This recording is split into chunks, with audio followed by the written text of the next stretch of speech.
وأصحابه ومن والاه أما بعد.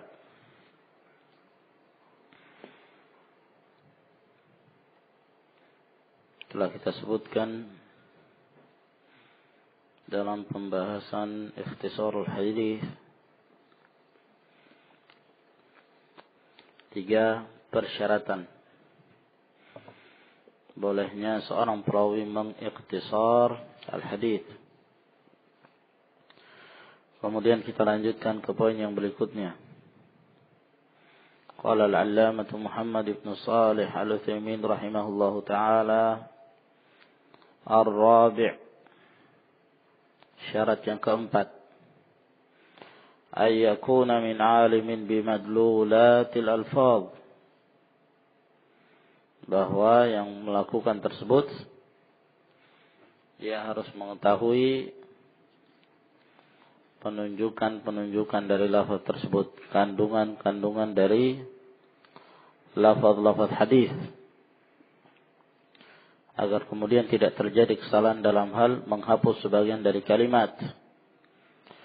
Wa ma yukhillu hadzfahu bil ma'na wa ma la yukhill, mana yang membuat cacat maknanya ketika dihapus dan mana yang ketika dihapus tidak menyebabkan rusaknya makna. Li'alla yahdhifa ma yukhillu bil ma'na min ghairi syu'urin bidzalik, jangan sampai dia menghapus sesuatu yang justru akan merusak maknanya dalam keadaan dia tidak menyadari. Maka ini juga merupakan persyaratan yang wajib bagi seorang yang hendak mengikhtisarul hadis. Jangan sampai dia menyangka bahwa ini tidak ada hubungannya dengan pembahasan, padahal sangat berhubungan erat. Nah, dia menyangka bahwa dia beristidlal dengan hadis tersebut pada tempatnya, ternyata tidak. Sebab ada kalimat-kalimat yang dihapus yang justru itu adalah merupakan kalimat-kalimat dan tambahan yang penting. Al-khamis, yang kelima, alla yakuna ar-rawi mahallan lit-tuhmah, bahwa seorang perawi tersebut dia bukan orang yang tertuduh. Ya, seperti dituduh hafalannya jelek atau tertuduh dengan tuduhan-tuduhan yang menyebabkan kita ragu menerima riwayatnya. Nah, sehingga ketika dia mengikhtisar hadis, disangka ini disebabkan karena kelemahan dia. Ya, disangka bahwa itu adalah yang menunjukkan kelemahannya, sehingga dianggap bahwa itu adalah mukhalafah, menyelisihi perawi-perawi yang lainnya. Padahal dia dalam kondisi mengikhtisarul hadis, maka seorang perawi yang tertuduh tersebut sebaiknya tidak melakukan hal ini. Bihaitsu yadhannu bihi su'ul hifdzi in ikhtasarahu, di mana akan menimbulkan prasangka buruk hafalannya apabila dia mengikhtisar. Awiz ziyadatu fi in atammahu, ataukah ketika dia menyempurnakan maka disangka bahwa dia menambah. Lianna ikhtisarahu fi hadhihi al-hal yastalzimu at-taraddud fi qabulih. Sebab ketika dia mengikhtisar dalam keadaan seperti ini dapat menyebabkan ragunya kita dalam menerima riwayatnya. Fayudha'afu bihi al-hadits, yang menyebabkan dilemahkan hadis tersebut. Nah, wa mahallu hadha asy-syarti fi ghairi al-kutub al-mudawwanah al-ma'rufah, dan tempat syarat ini atau persyaratan-persyaratan ini diarahkan pada selain kitab-kitab yang telah tertulis, yang telah dibukukan. Li'annahu yumkinu ar-ruju' ilaiha fayantafi at-taraddud, sebab memungkinkan bagi kita untuk merujuk kepadanya.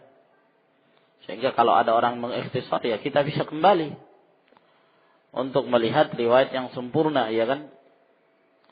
Namun pada riwayat-riwayat yang mungkin tidak disebutkan dalam kitab-kitab yang ma'ruf, atau mungkin disebutkan dalam kitab-kitab yang tidak ma'ruf seperti fawaid, kitab-kitab fawaid atau majalis, ya, yang mana ini diriwayatkan oleh sebagian dari para masyayikh, syekh-syekh mereka, yang mungkin salah seorang dari mereka meriwayatkan hadis yang tidak ma'ruf, lalu kemudian dia melingkasnya, maka yang demikian ini bisa menimbulkan kecurigaan, ya, terhadap riwayatnya tersebut.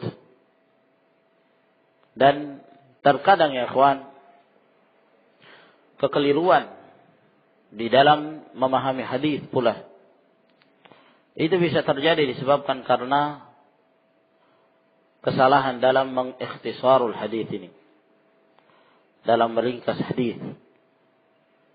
Nah, baik itu dalam hal penempatan atau dalam hal pengamalan, sehingga disangka sesuatu yang sifatnya khusus, muqayyad, dianggap mutlak, atau sesuatu yang mestinya makhsus, khusus, lalu kemudian dianggap bahwa lafaz tersebut umum. Hal ini penting sekali bagi seorang bahith yang membahas suatu hadis untuk mengetahui mana hadis yang disebutkan secara sempurna dan mana pula hadis yang disebutkan oleh perawinya secara ikhtisar. Sebagai contoh, satu permasalahan yang ditanbih oleh Al-Allamah Al-Albani rahimahullah ta'ala dalam permasalahan al-qabd ba'da ruku', bersedekap setelah ruku'. Nah, di mana sebagian dari kalangan para ulama yang menyatakan dianjurkannya bersedekap setelah ruku', mereka beristidlal dengan hadis Wa'il bin Hujr yang diriwayatkan oleh Imam An-Nasa'i rahimahullah ta'ala, di mana Wa'il bin Hujr menyebutkan tentang tata cara salatnya Nabi alaihi wasallam. Di antara yang beliau sebutkan, beliau mengatakan kana Rasulullah sallallahu alaihi wasallam idza kana qa'iman fi shalah qabada yaminahu bi shimalihi atau qabada shimalahu bi yaminihi atau kama qala radhiyallahu ta'ala an. Kata Wa'il bin Hujr radhiyallahu ta'ala anhu adalah Rasulullah sallallahu alaihi wasallam apabila beliau berdiri salat. Apabila beliau berdiri salat atau di dalam salatnya, maka beliau menggenggam tangan kirinya dengan tangan kanannya, yakni bersedekap. Hadis ini dijadikan hujjah oleh mereka, para ulama yang mengatakan dianjurkannya bersedekap setelah ruku'. Karena hadis ini menyebutkan secara umum, ya kan, bahwa Rasulullah sallallahu alaihi wasallam apabila beliau berdiri dalam salatnya maka beliau bersedekap. Maka ini menunjukkan dianjurkannya bersedekap pada saat berdiri, pada setiap kali berdiri, tanpa ada perbedaan antara sebelum ruku' dan sesudah ruku', tidak ada perbedaan. Nah, berdasarkan riwayat ini, dan mereka menganggap bahwa ini adalah merupakan hujjatun sharihatun, hujjah yang sangat jelas, nas, yang menunjukkan dianjurkannya bersedekap pada saat berdiri. Namun beristidlal dengan hadis ini untuk menyatakan dianjurkannya bersedekap setelah ruku' fihi nadhar. Nah, kenapa demikian? Karena riwayat ini mukhtasar. Riwayat ini adalah riwayat yang ringkas ya ikhwan. Nah, riwayat yang selengkapnya disebutkan dalam kitab-kitab hadis yang sempurna. Hadis Wa'il bin Hujr ini dalam riwayat Al-Imam Muslim dan dalam riwayat-riwayat yang lainnya disebutkan secara lengkap dan disebutkan secara detail penyebutan Wa'il bin Hujr terhadap sifat salatnya Nabi sallallahu alaihi wasallam secara lengkap disebutkan bahwa Rasulullah alaihi salatu wasallam apabila beliau bertakbir maka beliau mengangkat kedua tangannya, dalam sebagian riwayat disebutkan sejajar dengan kedua telinganya, daun telinganya. Kemudian setelah itu beliau bersedekap, meletakkan tangan kanan di atas tangan kirinya. Lalu kemudian setelah itu beliau bertakbir dan mengangkat kedua tangannya. Lalu kemudian beliau rukuk. Setelah itu beliau kemudian mengucapkan Sami Allahu liman hamidah, Rabbana walakal hamd, sambil mengangkat kedua tangannya. Lalu setelah itu beliau sujud. Pada waktu disebutkannya i'tidal, Wa'il bin Hujr sama sekali tidak menyebutkan tentang masalah sedekap. Yang disebutkan tentang permasalahan sedekap oleh beliau pada saat sebelum rukuk. Nah, sedangkan setelah rukuk sama sekali tidak disebutkan oleh Wa'il bin Hujr. Dalam berbagai riwayat yang disebutkan secara sempurna hadis tersebut, sama sekali tidak disebutkan bahwa setelah rukuk beliau bersedekap. Kalaulah itu ada, tentunya akan disebutkan oleh Wa'il bin Hujr radhiyallahu ta'ala anhu. Mungkin beliau mengatakan bahwa beliau kembali meletakkan tangan kanannya di atas tangan kirinya. Maka ini menunjukkan ikhwan fiddin a'azzakumullah bahwa terjadi kekeliruan dalam meringkas hadis tersebut, bahwa yang dimaksud dengan qa'iman berdiri di dalam salat yaitu berdiri sebelum ruku' dan tidak bersifat umum. Wallahu a'lam bissawab. Fa idza tammat hadhihi syurut jaza ikhtisarul hadits.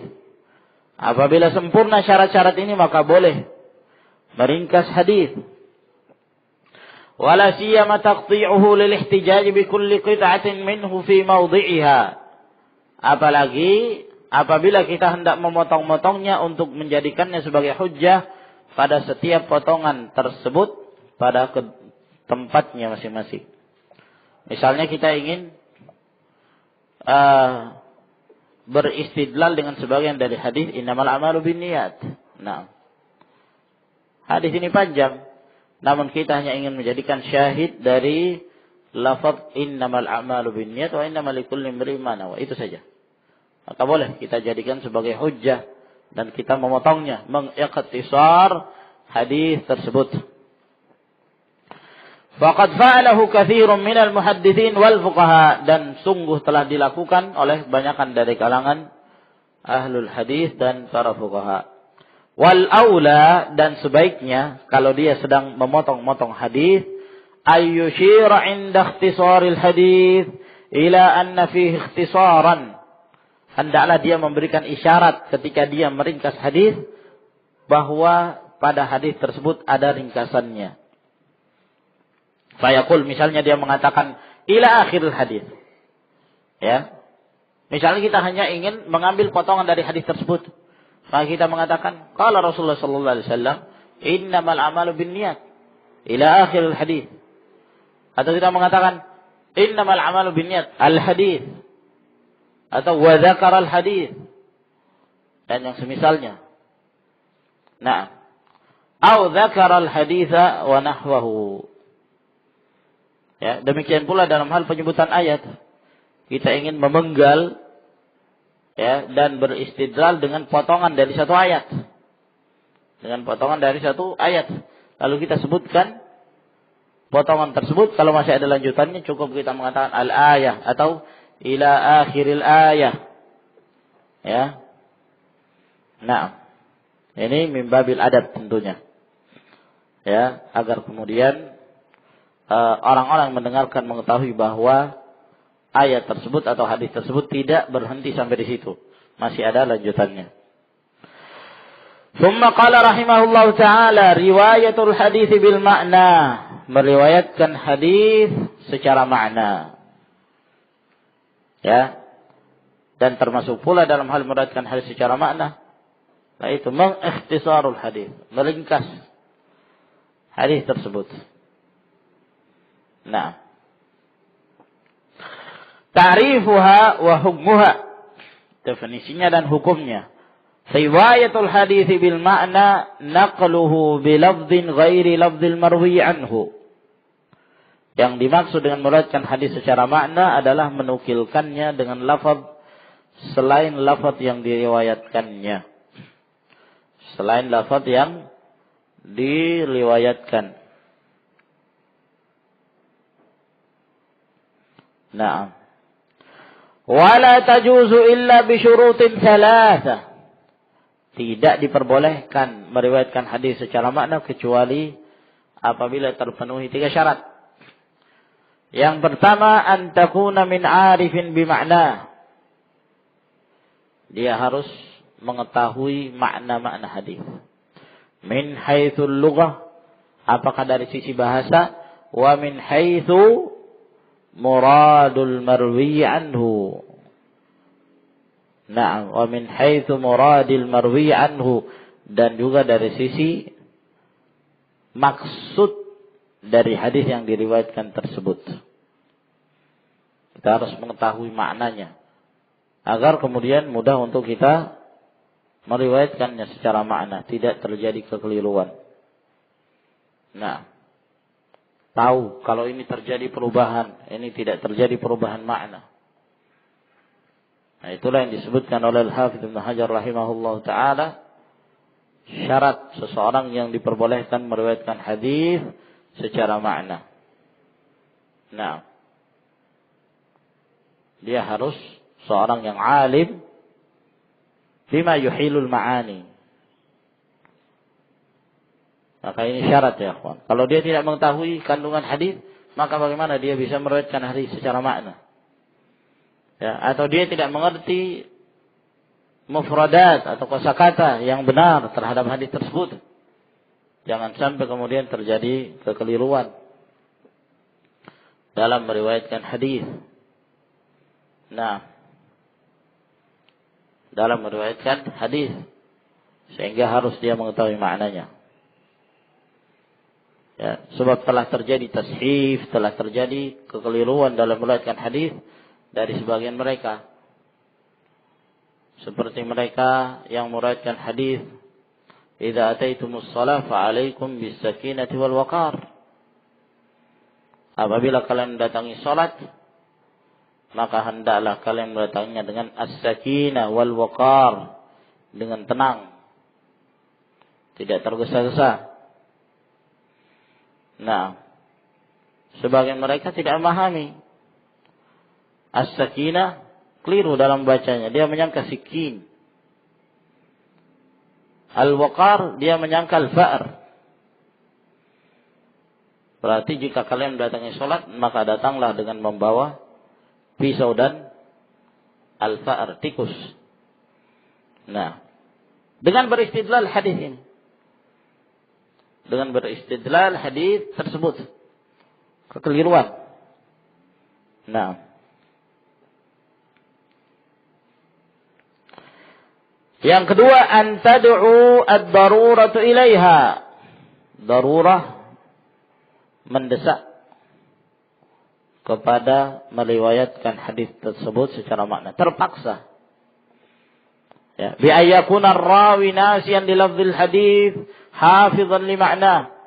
Misalnya seorang perawi tersebut lupa lafaz hadisnya, namun dia menghafal maknanya. Lupa lafaz hadisnya, namun dia menghafal maknanya.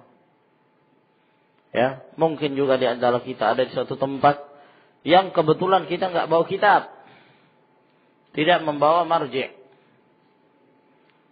Nah, sementara ada seorang yang bertanya kepada kita tentang satu hukum. Nah, kita tahu kandungan hadisnya, namun kita tidak menghafal lafaz dari hadis tersebut. Bagaimana hukum isbal?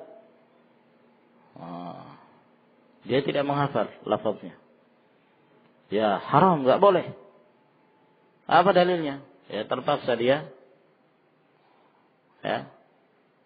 Karena tidak mengetahui lafaznya, dia meriwayatkan secara makna. Nah, yang kira-kira maknanya itu ya, siapa yang kainnya itu di bawah mata kaki, maka dalam neraka. Itu. Dia meriwayatkan secara makna. Disebabkan karena dia tidak mengetahui lafaz dari hadis tersebut. Tentunya kalau dia mengetahui, ya itulah yang terbaik. Itulah yang wajib bagi dia untuk dia sampaikan secara lafaz.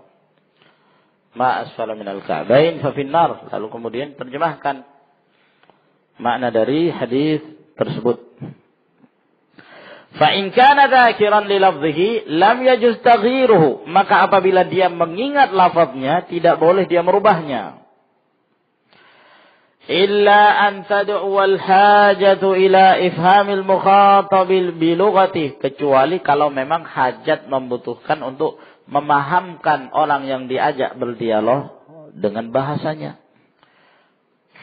Ya harus kita terjemahkan. Ada orang kampung bertanya kepada kita, apa hukumnya isbal? Oh, haram.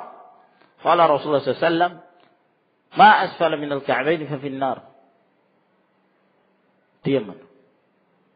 Apa itu? Ya, itu lafaznya sudah. Ya, itu sabda Rasulullah SAW. Apa itu? Ma asfala minal ka'bayn fa finnar. Nah, ya tentunya harus disampaikan apa maknanya itu. Ya, apa maknanya? Dan mentakdir apa-apa yang disabdakan oleh Rasulullah SAW ke dalam bahasa kita, itu juga termasuk dalam riwayat bil ma'na. Itu termasuk dalam hal ar-riwayatu bil ma'na. Oleh karena itu merupakan dalil yang paling kuat tentang bolehnya meriwayatkan hadis secara makna adalah Al-Qur'anul Karim. Ketika Allah Subhanahu wa taala mengkisahkan perkataan-perkataan para nabi dan rasul. Iya kan? Ya tentunya mereka ketika berdialog bersama dengan kaumnya, mereka menggunakan bahasa mereka, iya kan? Ketika Musa alaihissalam bersama Fir'aun, na'am, ketika Ibrahim alaihissalam bersama ayahnya, demikian pula yang lainnya, tentunya dengan bahasa mereka. Nah, namun Allah Subhanahu wa taala mentakbirnya ke dalam bahasa Arab, menunjukkan bolehnya. Menunjukkan yang demikian ini diperbolehkan. Yang ketiga, alla yakuna al-lafzu muta'abbadan bihi, bahwa lafaznya tersebut bukan lafaz yang sifatnya ta'abbudiyah.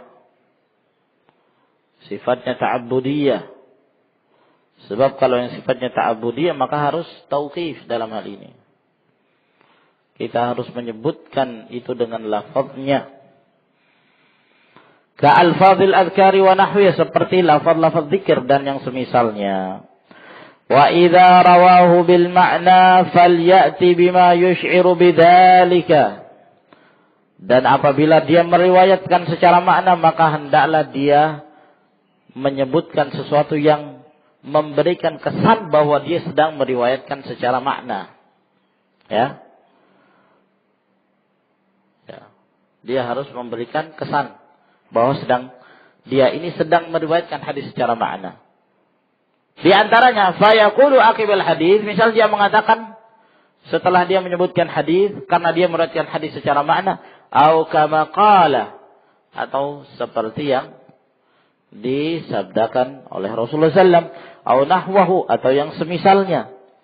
Kama fi hadis Anas radhiyallahu anhu fi qissatil a'rabi alladhi bala fil masjid qala, seperti yang terdapat dalam hadis Anas bin Malik radhiyallahu an dalam kisahnya A'rabi yang kencing di masjid. Qala thumma inna Rasulullah sallallahu alaihi wasallam da'ahu faqala lah. Kemudian Rasulullah alaihi salatu wasallam memanggilnya dan mengatakan kepadanya, inna hadhil masajida la tasluhu li syai'in min hadzal bauli walal qadar. Bahwa masjid-masjid ini tidaklah benar untuk diletakkan sesuatu dari kencing dan kotoran. Innama hiya li dzikrillah azza wa jalla was salati wa qiraatil Qur'an. Namun masjid-masjid tersebut dimanfaatkan untuk zikrullah, untuk salat dan membaca Al-Qur'an. Au kama qala sallallahu alaihi wasallam, atau sebagaimana yang disabdakan oleh Rasulullah alaihi salatu wassalam. Ini lebih ahwat, lebih berhati-hati. Wa kama fi hadits Muawiyah bin al-Hakam, sebagaimana yang terdapat dalam hadis Muawiyah pula. Muawiyah bin al-Hakam as-Sulami. Kisah berbicaranya beliau dalam salat sepanjang. Wa qad takallama fi sholati la yadri, dan dia telah berbicara dalam salat dalam keadaan dia tidak mengetahui hukumnya. Falamma shalla an-nabiy sallallahu alaihi wa alihi wasallam qala lah, ketika Nabi sallallahu alaihi wasallam salat, maka beliau pun mengatakan kepadanya, inna hadhihi as-salata la yasluhu fiha syai'un min kalamin nasi. Sesungguhnya salat ini tidaklah benar padanya ada sesuatu dari perkataan manusia. Innama huwa at-tasbihu wat-takbir wa qira'atul Qur'an. Namun yang ada hanyalah tasbih, takbir dan bacaan Al-Qur'an. Au kama qala sallallahu alaihi wa ala alihi wasallam. Wallahu a'lam bis-shawab. Tafaddalu hafizakumullah.